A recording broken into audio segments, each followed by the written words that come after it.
નમસ્કાર વિદ્યાર્થી મિત્રો, હું છું દિવેશ ગાડી અને સ્વાગત કરું છું આપ સર્વનું આપણી પોતાની YouTube channel ocean coaching classes.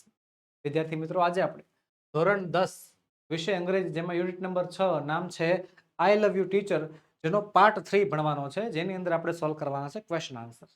અગાઉ વિદ્યાર્થી મિત્રો પાર્ટ 1 જેની અંદર સંપૂર્ણ સમજૂતી અને પાર્ટ 2 જેની અંદર આપણે શોર્ટ નોટ જોઈ ચૂક્યા છીએ. જો તમે તે વિડીયોઝ નથી જોયા તો તેની લિંક નીચે ડિસ્ક્રિપ્શન બોક્સ પર આપી છે, તેને જરૂરથી જોઈ આવજો. ચાલો શરૂ કરીએ ક્વેશ્ચન આન્સર. ક્વેશ્ચન આન્સરમાં સૌથી પહેલો પ્રશ્ન, ડાયરેક્ટ જવાબ કેવી રીતે લખાય, એમ ક્યારે નહીં લખવાના. સૌથી પહેલા પેરેગ્રાફને આખો જે છે વાંચવાનો, વાંચ્યા પછી એને થોડો ઘણો જે છે ટ્રાન્સલેટ કરવાનો, જેટલું આવડે એટલું, અને પછી જે છે સવાલને સમજ્યા પછી જવાબ લખવાનો. તો ચાલો કરીએ. હું કહ્યું છે કે ઇન 1980, ઇન 1890 ની વાત છે, in 1890 at the age of about 10 I moved to the Prince Institution. Here my teacher Anne Sullivan continued to teach me. I could make friends with other blind children. Here my loneliness began to disappear and my progress of learning improved quite well. I learnt Latin, German and arithmetic. તેમાંથી પહેલો સવાલ છે, where did Helen move in 1890 and how old was she? શું કહે છે કે Helen 1890 ક્યાં move થઈ, ક્યાં ગઈ, ક્યાં ભણવા ગઈ, અને હાઉ ઓલ્ડ વોઝ શી, તેની ઉંમર કેટલી હતી 1890. પેલું લખ્યું જ છે ને, પણ ઘણા વિદ્યાર્થી મિત્રો શું કરશે, સર બેઠું લખી નાખવીને ચાલો ને, in 1890 at about 10 I moved to Prince Institution, બેઠું. જવાબ પડશે ખોટો. કેમ સર, જવાબ તો ન્યા જ છે. મને ખબર છે જવાબ ન્યા જ છે, પણ તોય જવાબ કેવો પડશે, ખોટો. કેમ? કારણ કે પેરેગ્રાફમાં શબ્દ આપ્યો છે આઈ મૂડ. તો મારે ક્યાંય નથી જવું. વિદ્યાર્થી મિત્રો, તમારે ક્યાંય જવાની જરૂર નથી. કોણની વાત કરી છે, કોણે ગયું હતું? હેલન ગઈ હતી. હેલનનું નામ લખવું પડે. શું લખ્યું છે? એને 1890 and age about 10, 1890, 10 વર્ષની ઉંમરે Helen moved to the prince institution. આખા પેરેગ્રાફમાં આઈ ની જગ્યાએ હેલન કરી નાખ્યો, જવાબ સાચો. હેલનની જગ્યાએ આઈ કરી નાખ્યો, જવાબ ખોટો. આગળ બીજું જોઈએ, why did Helen's loneliness disappear, કે શા માટે હેલનની જે લોનલીનેસ છે, જે એકલતા છે, એ દૂર થઈ ગઈ. તો આપણે પેરેગ્રાફમાં જોયું, જો હું લખ્યું છે, my loneliness began to disappear and my progress of learning improved quite well. તો એનો જવાબ નીચે નથી, એનો જવાબ ઉપર છે, કે I could make friends with other blind children. એમાંથી આપણે જવાબ બનાવવો પડશે કે હેલન્સ લોનલીનેસ ડિસઅપિયર્ડ, કે હેલનની જે એકલતા હતી દૂર થઈ ગઈ. બીકોઝ, કારણ કે she could make friends with the other blind children, કે તે બીજા વિદ્યાર્થીઓ સાથે, બીજા અંધ વિદ્યાર્થીઓ સાથે મિત્રતા કરી શકતી હતી in the prince institution, prince institution ની અંદર. આગળ વધીએ. ત્રીજું કહે છે, what did Helen learn at the prince institution. Helen જે છે પ્રિન્સ ઇન્સ્ટિટ્યુશનમાં શું શીખતી? જો અહીં લખ્યું છે એ લેટિન, જર્મન અને એરિથમેટિક શીખી. તો એ લખવાનું છે Helen learned Latin, German and arithmetic in the prince institute. આગળ જોઈએ. બીજો પેરેગ્રાફ આપ્યો છે કે I still remember that morning of year 1887. I was just 7 years of age then. My teacher Anne Sullivan came to our house that day. Next day, she led me into her room and gave me a doll. I played with it for a while.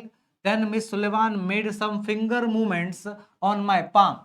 It was an exciting experience. I got interested in that play and I started imitating the movements she made with her finger. When I finally succeeded in doing that correctly, I was thrilled. I didn't know that I was spelling doll. પહેલો સવાલ છે, how old was Helen when Miss Sullivan started teaching her? Miss સુલેવાનને જ્યારે એને ભણાવવાનું ચાલુ કર્યું ત્યારે હેલન કેટલા વર્ષની હતી? તો જો પહેલી લાઈનમાં લખ્યું છે કે I was just 7 years of age then, કે હું ખાલી 7 વર્ષની હતી. તો હું ખાલી 7 વર્ષની હતી એવું નથી લખવાનું, હેલન ખાલી 7 વર્ષની હતી એવું લખવાનું છે. Helen was 7 years old when Miss Sullivan started teaching her. પછી છે બીજું, what did Miss Sullivan give Helen અને what did Helen do with it? Miss સુલેવાને હેલનને શું આપ્યું અને હેલને એનું શું કર્યું? તો યાદ કરો તો શું લખ્યું છું? મિસ સુલેવાને શું આપ્યું તો એને ડોલ. અને મિસ સુલેવાને કર્યું શું? એના હાથ ઉપર ફિંગર મુવમેન્ટ્સ કરી. રીત લખવાનું, Miss Sullivan gave a doll to Helen. એને એક ડોલ આપી, ઢીંગલી આપી, અને Helen played with it for a while. Helen જે છે એની સાથે થોડી ઘણી રમી. પછી ત્રીજું છે કે what was an exciting experience for Helen. Helen માટે જે રસપ્રદ અનુભવ હતો એ કયો હતો? તો હેલન જે છે એ મિસ સુલેવાન જે કંઈ પણ લખી દેતા એ લખેલું કોપી કરી શકતી તે હતું. તો when Miss Sullivan made some finger movements on Helen's palm it was an exciting experience for her. કહે છે વાય વોઝ હેલન થ્રિલ્ડ. હેલનને શા માટે રોમાંચનો અનુભવ થયો? તો Helen was thrilled because she succeeded in correctly imitating the finger movements of Miss Sullivan.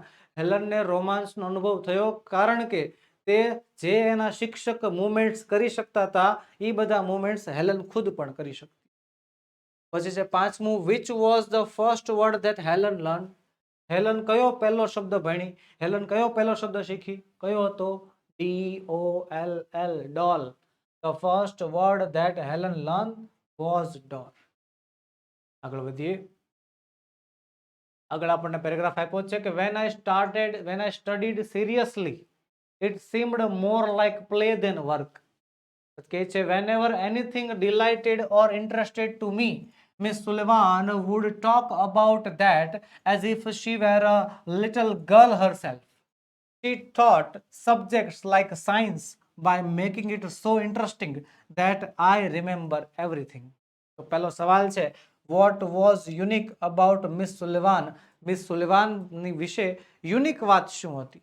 તો યુનિક વાત એ હતી કે મિસ સુલેવાન જે છે એને બધી રીતે જણાવતા. જ્યારે પણ કંઈક ઇન્ટરેસ્ટિંગ કે કંઈક ખુશી આપે એવી કંઈક વાત હોય ને તો એ તરત હેલનને જણાવી દેતા. રીત લખવાનું છે whenever anything delighted or interested Helen. Helen માટે કાંઈ પણ ઇન્ટરેસ્ટેડ હોય, miss સુલેવાન would talk about that. Miss સુલેવાન એના વિશે વાત કરતા as if she were a little girl herself. જાણે કે પોતે એક નાની છોકરી હોય ને એવી રીતે વર્તન કરતા. બીજું કહે છે even when Helen studied seriously. કે જ્યારે હેલન વ્યવસ્થિત ગંભીરતાથી ભણવા માંડી ત્યારે શું થયું? Even when Helen studied seriously, it seemed more like a play than a work. એને એ ભણવા કરતા તો રમત વધારે લાગી. પછી હું કહે છે why did Helen remembered everything she was taught. કે હેલનને કેમ બધું યાદ રહી ગયું જ્યારે એને બધું ભણવામાં આવ્યું હતું? તો Helen remembered everything she was taught. હેલનને બધું યાદ રહી ગયું જેને ભણવામાં આવ્યું હતું because her teacher made all subjects very interesting. કારણ કે એના ટીચરે બધા સબ્જેક્ટ્સને ઇન્ટરેસ્ટિંગ રીતે એટલે કે રસપ્રદ રીતે ભણાવ્યા. તો બસ વિદ્યાર્થી મિત્રો, આજના વિડીયોમાં એટલું જ. આજે આપણે જોઈએ યુનિટ નંબર 6 ના ક્વેશ્ચન આન્સર. મળીશું આવતા વિડીયોમાં જેમાં યુનિટ નંબર 7 લઈને રજૂ થશું. જય હિન્દ, જય ભારત.